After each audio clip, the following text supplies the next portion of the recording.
A'udzu billahi samii'il 'aliim minasyaitonir rajiim. Bismillahirrahmanirrahim. Alhamdulillah summa alhamdulilladzi hadana li hadza wa ma kunna linahtadiya laula an hadana Allah.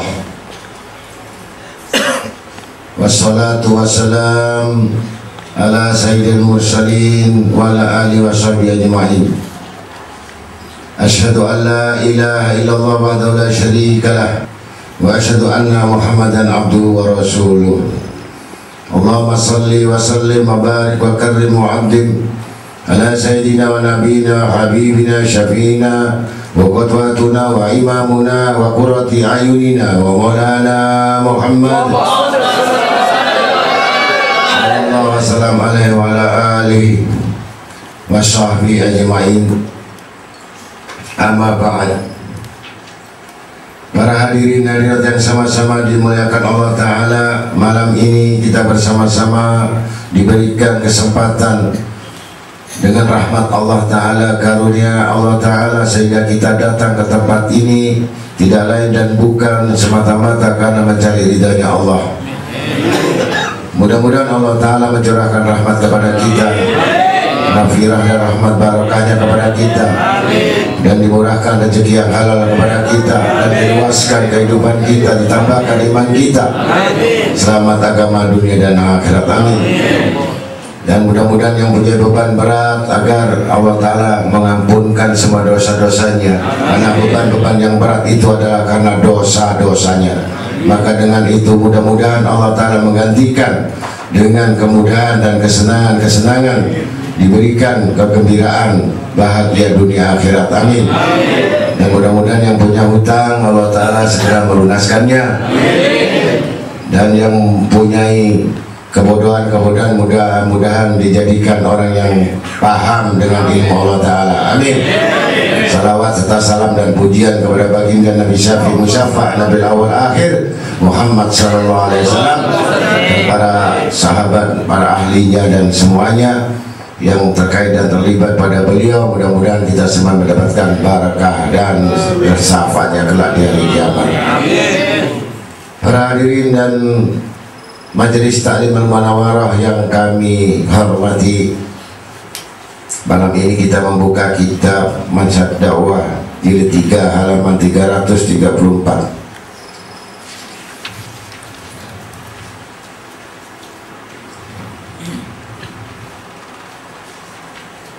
Kita melihat dari al-hadits qudsi, ana inda munkasrati qulubihim min ajliya. Aku bersama orang-orang yang hatinya luluh, hancur karena aku. Jadi kalau orang mau bersama Allah Ta'ala itu harus hancur hatinya. Jadi kalau belum hancur ini berarti setengah hancur, setengah hidup, setengah ingat Allah, setengah lupa sama Allah. Jadi kalau setengah ingat, setengah lupa ini kita-kita sekalian semuanya. Kalau sekarang lagi ingat Allah, nanti kalau pulang dari pengajian ingat yang lainnya. Wa qala Nabi Muhammad SAW, inna Allah subhanahu wa ta'ala yakbal taubatal abdi ma lam yugargir. Sabda Nabi SAW, sesungguhnya Allah subhanahu wa ta'ala selalu menerima taubatnya hamba sebelum sakaratul maut. Jadi kalau masih hidup ini masih segar, belum gorgoro, artinya gorgoro itu nyawa di tenggorokan, jadi masih di perut baca la ilaha illallah, niscaya nanti masuk golongan husnul khotimah. Maka dilatih la ilaha illallah ya. Kalau nggak dilatih nanti ada satu orang yang mau meninggal karena tiap hari tiap malam jual ikan, ngambil ikan terus balak-balik ngambil ikan, jual di pasar, ngambil lagi, jual di pasar, ngambil lagi, lupa sama Allah, akhirnya mau meninggal. Dibisikin sama anak-anaknya, istrinya baca la ilaha illallah. Apa yang keluar dari mulutnya? Harganya pas, tidak boleh kurang. Kulaane gak oleh. Harganya pas, tidak boleh kurang. karena ngambilnya nggak dapat. Terus sampai mau meninggal harganya kublek, jadi sudah diambil nyawanya. Nah, karena cintanya transaksi ya. Yang senang duit juga begitu, duitku nangdi gitu. Nah itu nanti matinya seperti itu. Maka kalau kita mau benar-benar menjalankan ibadah kepada Allah Ta'ala, yaitu dengan melazimkan zikrullah. Jadi terus-terusan zikir kepada Allah ya, sampai mendatangkan sifat-sifat yang disebut khauf. Khauf itu artinya takut, aroja artinya berharap. Ada orang yang takut saja sehingga tidak ada harapannya, itu putus asa. Ada yang jaluk tok Nabi Gusti Allah tapi nggak takut. Nah ini tidak bisa. Diibaratkan itu burung punya sayap dua. Kalau salah satu sayap putus berarti jatuh. Kalau dua-duanya ya takut ya berharap kepada Allah Ta'ala. Nah, itu namanya khauf wa roja. Jadi bagi penuntut ilmu ini dibutuhkan yang disebut semangat. Tahu semangat?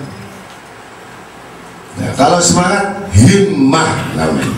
Himmah itu semangat ya. Kalau loyo, nah itu bukan semangat, bukan himmah namanya.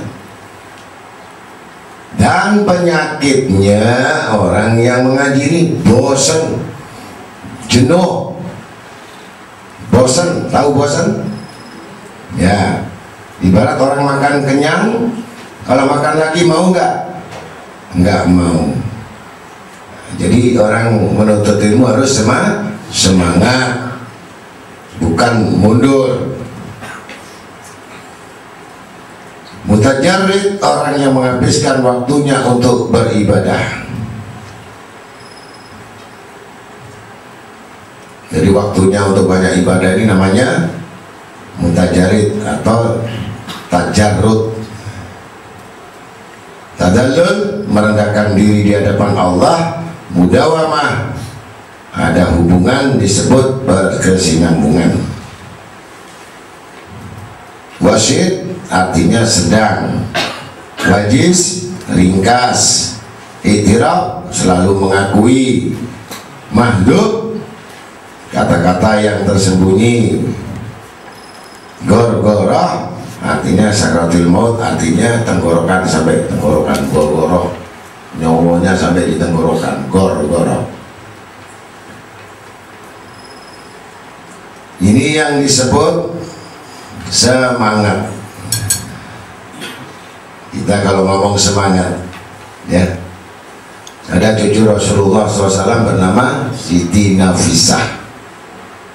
Siti Nafisah ini cucu Nabi Muhammad SAW dari keturunan Imam, dari mengambil dari Sayyidina Imam Ja'far Shadiq. Hidupnya di Mesir dan terkenal waliyah, nggak pernah batal wudhu, nggak pernah batal wudhu.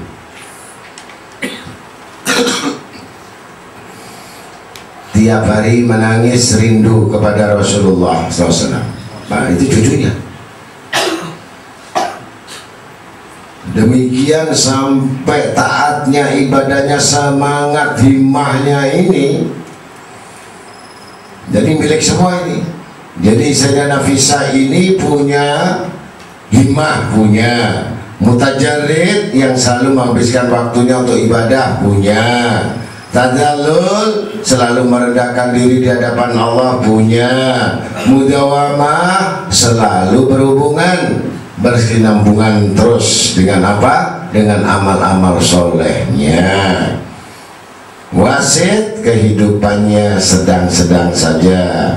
Wajiz ringkas dalam urusannya, ringkas dalam kesibukannya, tidak bertele-tele, tidak terus berlarut-larut.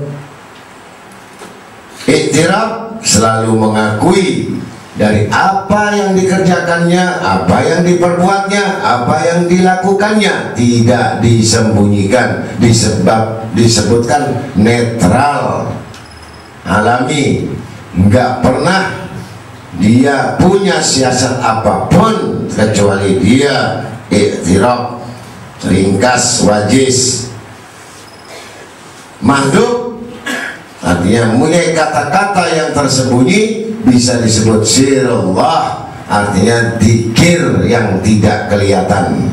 Nah, artinya di dalam hati. Jadi kalau sampai di dalam hati, yang tahu cukup Allah. Maka ini Sayyidah Nafisah pada satu saat hijrah ke kota Mesir, kemudian bertetangga sama orang Majusi, orang Yahudi. Kanan kiri rumah orang Yahudi dicepit. Jadi kalau orang bertetangga orang Yahudi gimana? Kanan kiri nggak sembahyang, kanan kiri nggak sembahyang. Tetangga persis dari rumahnya ini mengalami putrinya yang Yahudi ini kena penyakit lumpuh.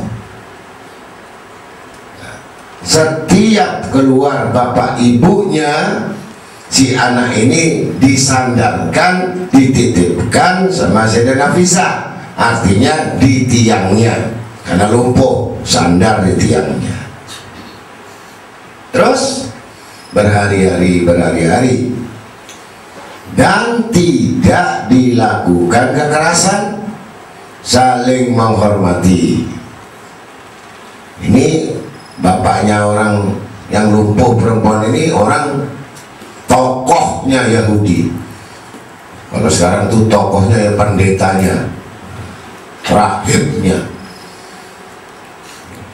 Yang penting tidak mengganggu Sayyidatina Nafisah. Itu sampai sekarang terkenal di Mesir, ya, yang ziarah ribuan. Sampai di situ pada satu hari bapak ibunya meninggalkan putrinya yang lumpuh ini bersandar di tiang, ditinggal. Anak si putri ini lumpuh, karena lumpuh khawatir nanti gak dilihat sama Siti Nafisah. Berketepatan masuk sholat duhur, Siti Nafisah selalu mengambil air wudhu keluar, ternyata melewati si putri ini di tiang. Ini bapak ibunya nggak ada. Subhanallah, bekas airnya, tetesan air wudhu itu netes kena kakinya si perempuan anak Yahudi tadi, netes kena cipratan daripada air wudhu. Allah langsung turun memberikan ilham kepada si putrinya ini, wahai si putri Yahudi, ambillah tetesan yang sedikit itu, usapkan semua kakimu sampai merata. Ini kalau Allah menolong itu lewat tetesan air, diteteskan langsung diusap tanpa diperhatikan oleh Sayyidah Nafisah, karena Nafisah langsung lari sholat duhur. Begitu diusapkan semua rata, yang namanya air wudhu yang sedikit langsung sembuh total, berdiri para hadirin. Ini dengan kebesaran kekuasaan Allah, tidak ada sesuatu yang tidak mungkin. Kalau Allah sudah mengatakan mungkin akan terjadi, itu kita. Tapi kalau Allah mengatakan kun, itu jadi, maka sembuh tanpa diketahui oleh Siti Nafisah radhiyallahu anhu. Maka langsung bapaknya ibunya melihat di tiang itu kok nggak ada putrinya. ternyata putrinya sudah masak di dapur. Terkejut bapak ibunya melihat perubahan Siti Nafisah, maka ditanyakan hal ihwal, cerita-cerita singkat bahwa itu tadi kena tetesan air wudhunya Siti Nafisah. Melompat yang namanya ibunya daripada orang Yahudi ini tadi langsung mengatakan tidak ada agama yang paling benar adalah Islam. Maka langsung mendatangi Siti Nafisah untuk masuk Islam. Begitu diketahui oleh tokohnya ini, suaminya itu pendeta rahib, mengetahui putri kesayangannya ini masuk Islam, langsung Allah Ta'ala membukakan hidayah kepada bapaknya ini masuk Islam, membaca syahadat. Dari sebab itulah kota Mesir kanan kirinya, karena dia itu tokoh daripada pendeta, maka semua pengikut-pengikutnya masuk Islam berkat hanya karomah daripada Siti Nafisah yang tetes airnya bukan niat ngobatin, bukan niat untuk nyembuhin, bukan niat untuk ini itu, tidak. Tanpa sadar Allah Ta'ala membuat sebab musabab agar si putri Yahudi ini sembuh total, sehingga penduduk tempat itu sebab musabab sehingga masuk Islam dan semua mendukung pada Sayyidah Nafisah. Dalam satu riwayat itu hanya beredar 4 tahun. Imam Syafi'i rahimahullah, imam kita, 4 tahun kemudian nyusul di Mesir itu, berpindah sampai di situ. Imam Syafi'i, walaupun Imam Syafi'i lebih alim, lebih wara daripada Nafisah, lebih kuat ibadahnya dan banyak ilmunya, tetapi dalam satu hal, setiap sakit tidak pernah ke dokter. Imam Syafi'i kalau sakit, tolong mintakan obat sama Siti Nafisah. Jadi kena panas, kena apa, minta doa, bawakan air. Setiap disembuhkanlah orang yang dicintai Allah Ta'ala, maka Imam Syafi'i sembuh langsung berkat doa Siti Nafisah. Jadi perempuan itu bisa jadi wali Allah kalau banyak sholatnya, ya, banyak ibadatnya, banyak taatnya, banyak zikirnya, banyak tahajudnya. Insya Allah wanita pun bisa jadi wali Allah. Nah, Siti Nafisah adalah cucu Nabi Muhammad SAW. Pada satu saat Imam Syafi'i juga sakit, mengalami sakit yang lain seperti panas, demam. Akhirnya mengutus pada muridnya untuk datang kepada Siti Nafisah untuk meminta obat. Langsung doanya didengar sama utusan ini tadi, air dipegang, kemudian doanya Siti Nafisah, alhamdulillah, kekasih Allah akan menjumpai yang dicintainya. Kekasih Allah akan menjumpai yang dicintainya dan berharap dengan perjumpaannya. Kaget utusannya ini, kenapa doanya sembuhkan? Tidak. Kekasih Allah, kesayangan Allah akan menjumpai dengan perjumpaan yang dirindukannya, yang diharapkannya. Langsung pulang. Cerita masalah itu, ternyata Imam Syafi'i sadar bahwa dia akan meninggal dunia. Jadi akan meninggal dunia itu, maka Imam Syafi'i berwasiat kepada kerabat, sahabat dan murid-muridnya, aku akan dikubur di sini, tetapi aku minta kepada kalian dan mohonlah kepada Sayyidatina Nafisah untuk menyolati aku. Akhirnya tidak lama air diminum, tidak sampai 1 jam 2 jam Allah Ta'ala sudah mengambil daripada roh daripada Imam Syafi'i. Maka dengan itu dengar Siti Nafisah, kemudian sahabati menyolati Siti Nafisah di makmumnya sesuai permintaan daripada Imam Syafi'i. Jadi begitulah ikatan kesinambungan yang dinamakan di sini hubungan-hubungan tadi disebut mudawamah. Jadi roh-roh aulia, roh-roh alim itu selalu berhubungan, saling berkasih sayang di antaranya, saling merindukan di antaranya sampai nanti pertemuan dan perjumpaan di sisi Allah dan Rasulnya. Maka dengan demikian jelas bahwa Sayyidatina Nafisah semua turun Nabi, kebanyakan mereka yang taat kepada Allah Ta'ala semua hebat-hebat dan tidak ada yang tidak jadi wali, semua jadi wali. Ya mudah-mudahan kita semua dapat barokahnya dan nyambung. Kalau perempuan mudah-mudahan tawasul sama Siti Nafisah agar bisa dapat rahmat dan barakatnya.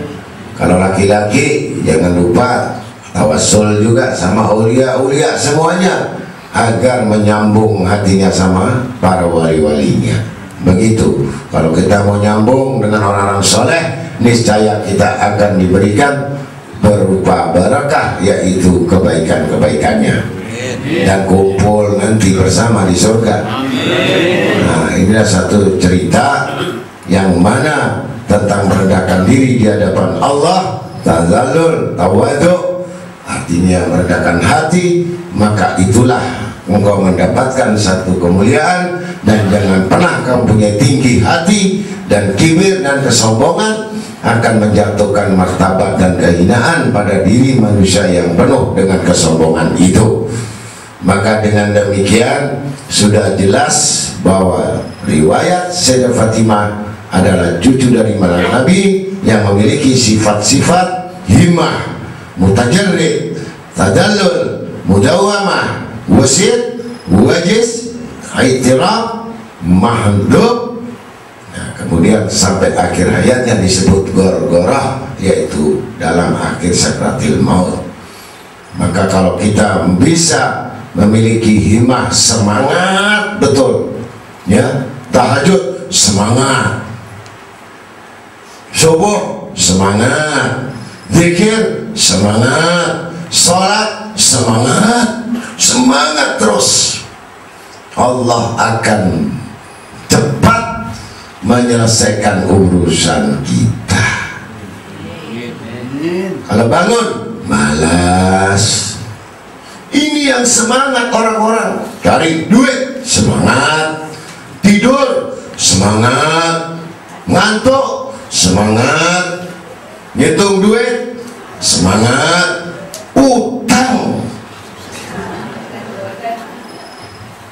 utang semangat apa enggak? Utang semangat apa enggak? Kalau kepepet ya. Kerja, kalau kerja semangat apa enggak? Harus semangat. Nah, tapi kalau kerja semangat, ibadahnya harus semangat. Begitu. Belajar semangat, menghafal semangat. Paham? Duduk ngaji semangat, pokoknya semangat terus. Yang tidak semangat berarti dia sudah kehilangan akalnya. Ya mudah-mudahan kita semuanya masih disebut orang yang berakal. Mudah-mudahan itu ya. Jangan bikin anak saja semangat, bikin anak semangat, semampir. Yang janda semangat, semangat minta kawin. Yang duda semangat lari, takut diuber dandan. Ya mudah-mudahan kita semuanya ini, yang muda-muda ini, yang belum kawin, saya doakan yang cepat-cepat kawin. Jangan terlalu milih. jangan terlalu milih, ya kan. Pokoknya kamu lihat pilihan itu perempuan kawin, begitu. Paham sudah? Biasanya kalau milih-milih itu pasti dapat yang jelek gitu ya. Yang nggak milih-milih pasti dapat tambah jelek. Nah yang milih saja dapat jelek, apalagi yang nggak milih. Namanya pasrah. Jadi kalau perempuan itu dikawinkan, kamu saya kawinkan dengan ini, langsung alhamdulillah. Yang penting laki bukan berdus. Lah laki. Kalau mamanya laki-laki nggak ada, kira-kira kamu mau nggak kawin sama kambing? Yang laki juga gitu, mau nggak kamu kawin sama kambing? Jadi asal kamu melihat cocok, langsung ditanya nggak kerja, gampang. Kalau bapak ibunya tanya kerja apa, saya kerja mahabbah. Apa kerja mahabbah? Solawatan. Kerjamu apa? Solawatan. Loh, anak saya makan apa nanti? Pernah guru saya ngomong, kalau kamu tidak ada biaya, cukup maharnya, cincin kawinnya baca Sallallahu ala Muhammad. Nah, jadi ibu yang kalau dapat mantu yang modelnya Sallallahu Muhammad, ya diterima atau diusir.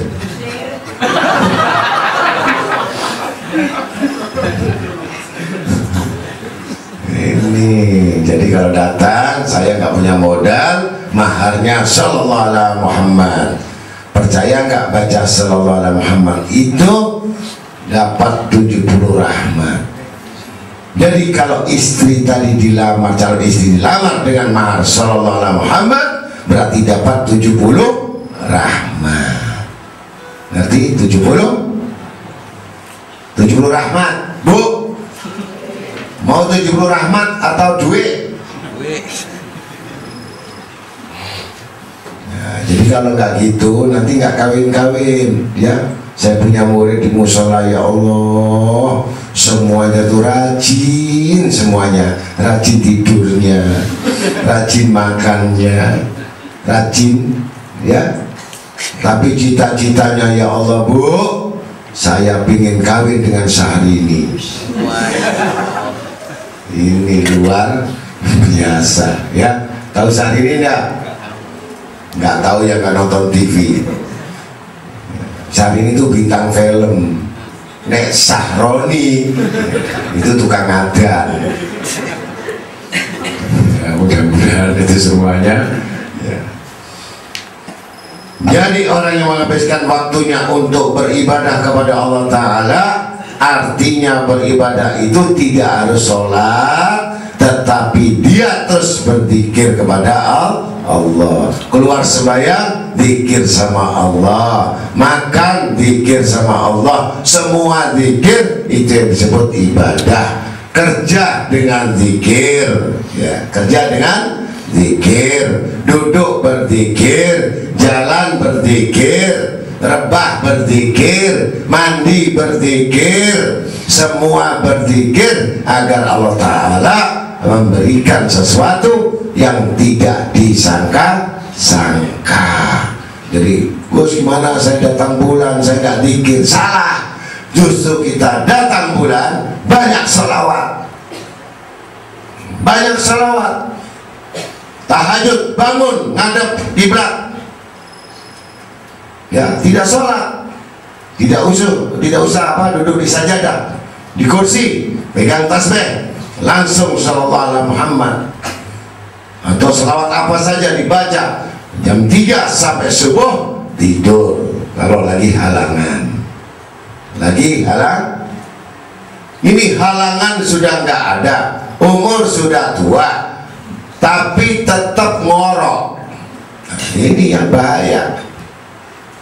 Ya boleh ya. Mudah-mudahan, biasanya kalau yang tua itu susah tidurnya. Susah Yang umur 50 ke atas itu biasanya susah tidurnya.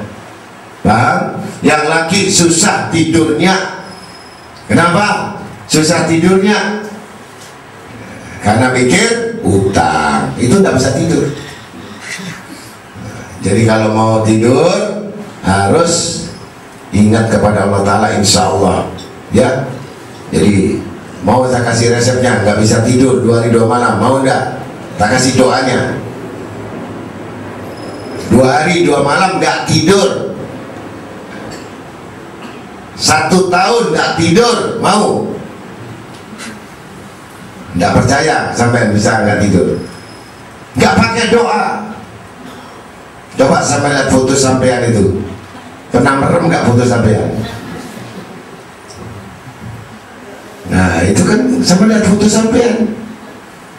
Nah, makanya sampean harus bikin foto 360 yang dipasang di rumah orang. Insya Allah 1 tahun sampean nggak tidur karena foto sampean nggak tidur.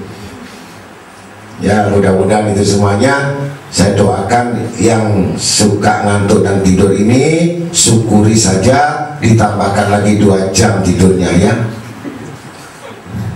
Kalau tidurnya 8 jam ditambah 2 jam berarti 10 jam.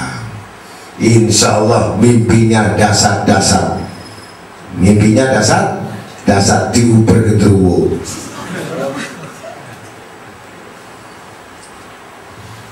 Maka sabda Nabi SAW, manhumani la yasba'ani manhumul ilmi wa manhumul mal. Ada 2 orang rakus yang tidak pernah puas kenyang, orang yang rakus ilmu dan orang yang rakus harta. Jadi rakus ilmu berarti selalu bertambah.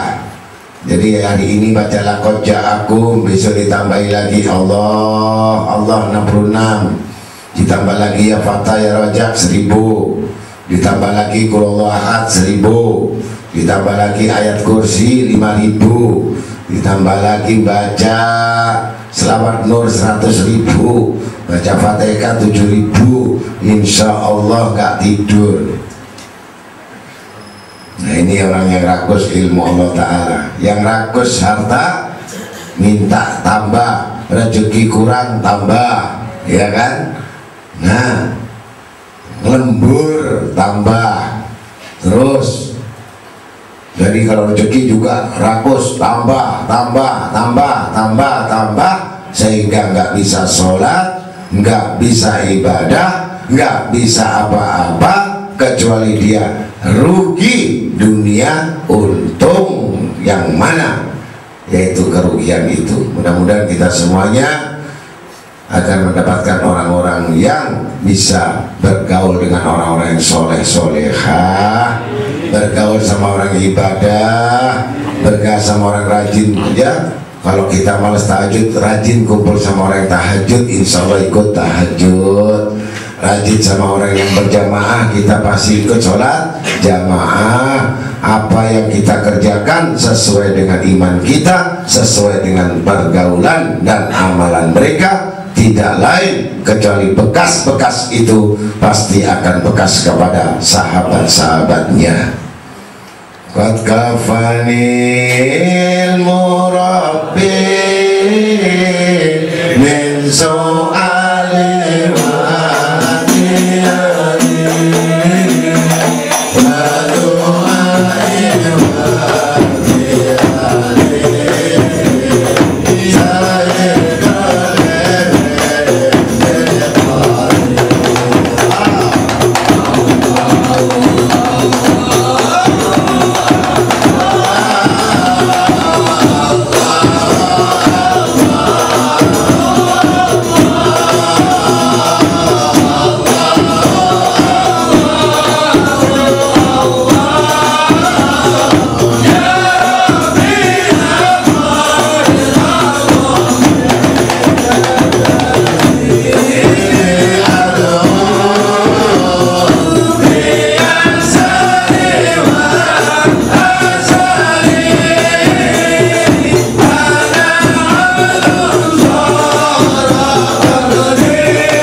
Tuhan.